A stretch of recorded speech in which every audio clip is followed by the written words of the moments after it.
Всем добрый день! Наконец-то я снова с вами.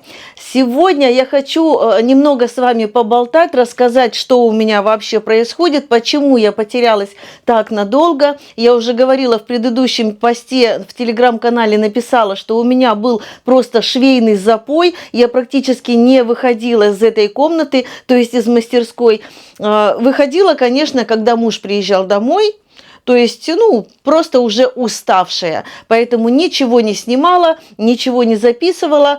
Расскажу немножечко о том, что у меня сейчас происходит, какие у меня планы на будущее. Расскажу о своем костюме, обязательно расскажу и плюсы, и минусы. Вернее, минусы – это то, что я сделала, либо не доделала, либо хочу переделать.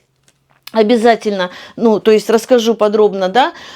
Костюм. Для чего мне костюм? Мне предложили дети сходить на лыжную прогулку, то есть покататься на лыжах. Я не отказалась, поэтому, а чтобы было в чем кататься, у меня нет никакого костюма, покупать мне просто стыдно перед собой, потому что у меня есть все возможности, у меня есть материал, у меня есть желание, как говорится, да, то есть желание совпадает с возможностью. И, естественно, я сшила такой костюм. С курточкой я немножко повозилась. Если с брючками там все понятно, но с курточкой я немножко повозилась. Возможно, это видео я разделю на несколько частей. Первое видео будет о том, просто вот как бы разговорный, да, поболтаю с вами, расскажу, что, где, почем.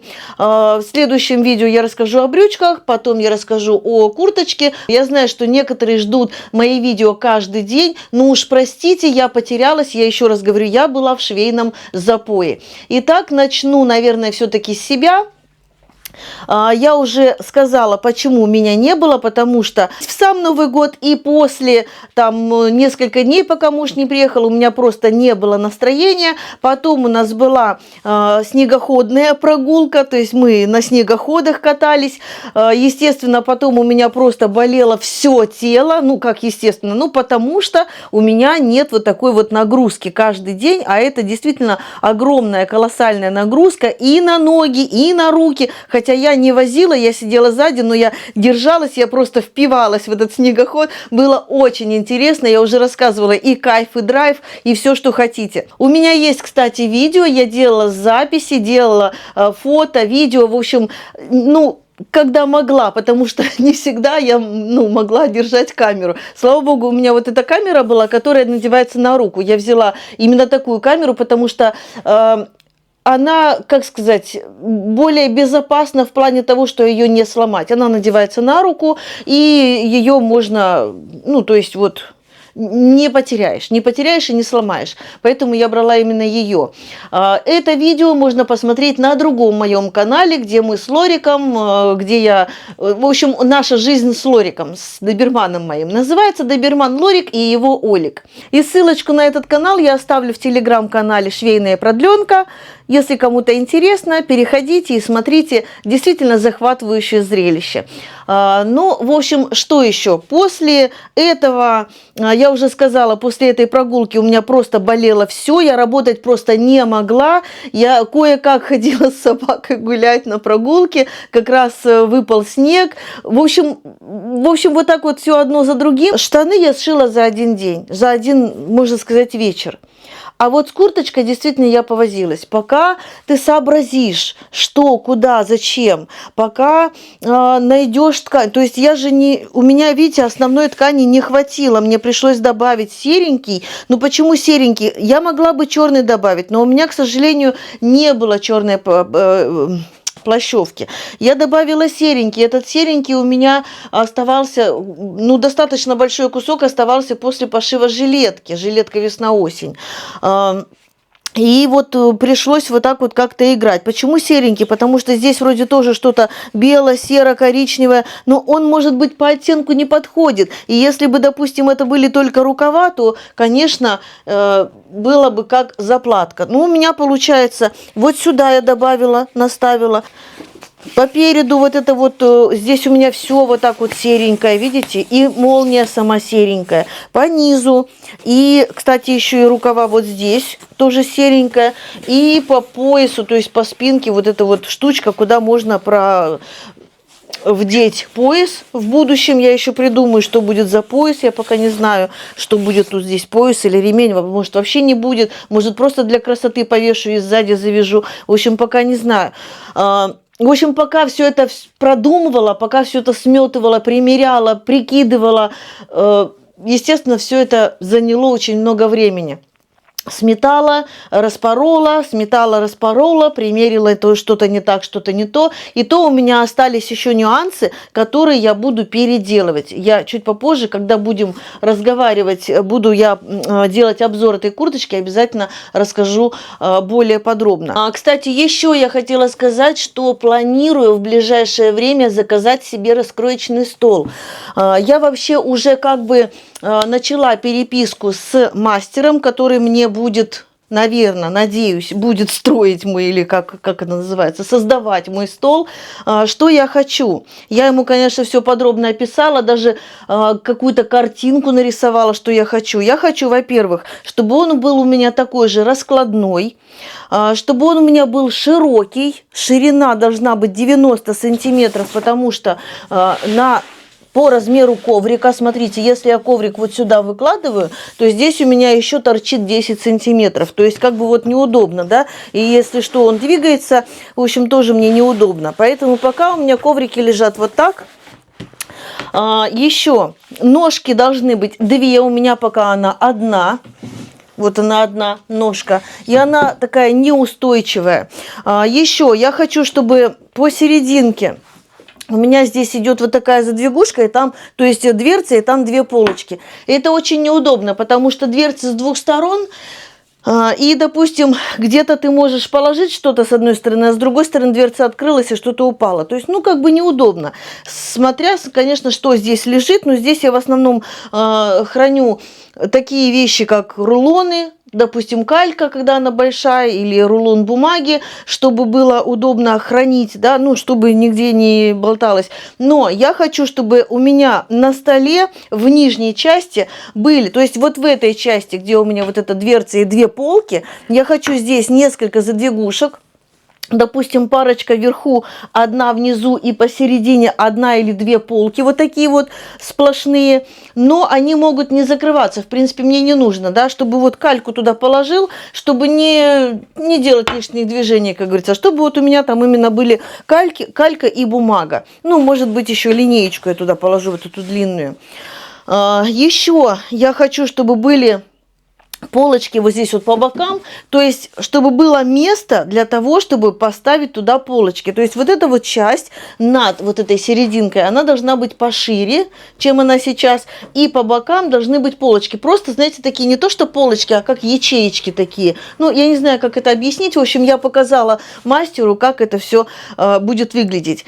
И съемную полку, то есть она должна быть съемной. Поставил, снял, ну, может быть, там... Потому что вот эта часть будет тоже собираться, если нужно, допустим, собрать стол, чтобы она полностью собралась, то есть, чтобы полностью собрался, и эта полочка поставилась уже посерединке и аккуратненько отодвинули к стенке. И эта полочка мне для чего нужна? Для того, чтобы поставить все вот это вот у меня тут на столе лежит, это все мне нужно, и маркеры, и ножницы, и какие-то колодки. Ну, колодки, конечно, колодка здесь у меня лежит, она не нужна сейчас, и она должна быть внутри, но я просто что-то делала тут, выпаривала, и так оно у меня и осталось. В общем, вот эти штучки, вот утяжелители, я ими пользуюсь постоянно. Вот эти вот, как они называются, это вроде бы ценники. Ну вот я с их помощью я моделирую. То есть оно у меня все здесь нужны. Мелки, иголки, булавки. Вот это вот, чтобы все было вот на этой вот полочке, да. Поэтому я хочу именно такой стол. Хочу именно, чтобы у меня был такой стол. И почему я не покупаю, почему я и не ищу покупной, потому что они ненадежные. Во-первых, вот эта вот штучка, как она называется, вот эта штучка, на которой держится вот эта вот половинка, она настолько ненадежно прикреплена, то есть вот с этой стороны она у меня уже просто стоит, потому что там уже все выдрано, там уже все... Я не знаю, я просто ее подставила, и она за счет вот этого стола второго, как-то вот у меня тут все держит друг друга. В общем, смотрите, для машинок у меня стол есть, мне не нужно отдельно для машинок стол. а именно для раскроя и вот для вот этих мелочей, потому что эту мелочь я не могу куда-то спрятать, и чтобы постоянно бегать. Вот я говорю, здесь маркеры, фломастеры, булавки, иголки, очки те же самые, да, тоже должны быть, ну, где-то здесь. У меня тут лишний парогенератор, но пока он тут стоит, пока он мне тут нужен. В общем, мои планы на будущее – это построить стол именно под заказ, именно такой, какой мне надо, чтобы мне было удобно. Сегодня я все рассказала вроде бы о своих планах, вообще о своих мыслях. Может быть и нет, но если что, я еще сниму какие-то видео и еще пообщаемся. В общем, на сегодня это все. Не пропустите следующие видео. В следующем видео я расскажу о брючках, потому что есть о чем рассказать. И дальше я буду уже рассказывать о курточке. А это еще интереснее, потому что есть, как говорится, на что посмотреть, да, есть о чем поговорить. Ну и вы, наверное, уже заметили, у меня есть маска лыжная или горнолыжная, как она правильно называется, не знаю. В общем, я полностью готова, кроме у меня нет нормальных варежек, нормальных перчаток. Вот я не знаю, какие бы я ни купила, у меня мерзнут руки. Какие бы я ни надела, у меня мерзнут руки. Хоть вот 10 пар одевай, я не знаю, что такое со мной, но у меня постоянно мерзнут руки. На лыжах мы планируем час-два. То есть представьте себе, я с собакой гуляю минут 20-30, и у меня мерзнут руки. Хотя если вся я, допустим, прям вот мне жарко, и неважно там, что на мне надето, как вообще погода, у меня постоянно мерзнут руки. Я не знаю, что делать. Вот правда, может быть, вы что-то посоветуете, может чем-то помазать, может еще что-то, какие-то есть такие приспособления. Почему у меня мерзнут руки? Вот именно руки.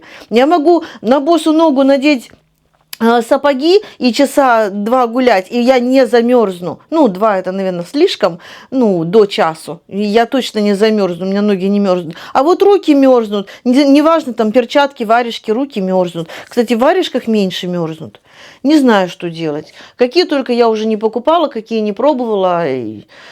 Единственное, что у меня были на кроличьем меху, были перчатки кожаные, натуральные. Вот в них я не мерзла. Но сейчас вот я таких не вижу. По крайней мере, вот мы с мужем смотрели, не нашли такие. Какие-то вот тонюсенькие зимние перчатки, в которых, наверное, нужно перчатки надеть, еще и муфту. Кстати, интересная идея, муфта. Я давно о ней думала. Давно думаю, сшить себе муфту, надеть вот так на шею и руки прятать. Но я же держу поводок, а поводок это такая штука, что его все время нужно вот так то подтягивать, то он опять у меня вытягивается, то опять подтягивает. Но чтобы он не путалась собака в этих лапы в поводке, постоянно нужно подтягивать. Поэтому вот я не знаю. В общем, я готова к лыжной прогулке, кроме рук. Руки мои не готовы. В общем, на сегодня я с вами прощаюсь. Увидимся в следующем видео. Всем пока, всем классного настроения.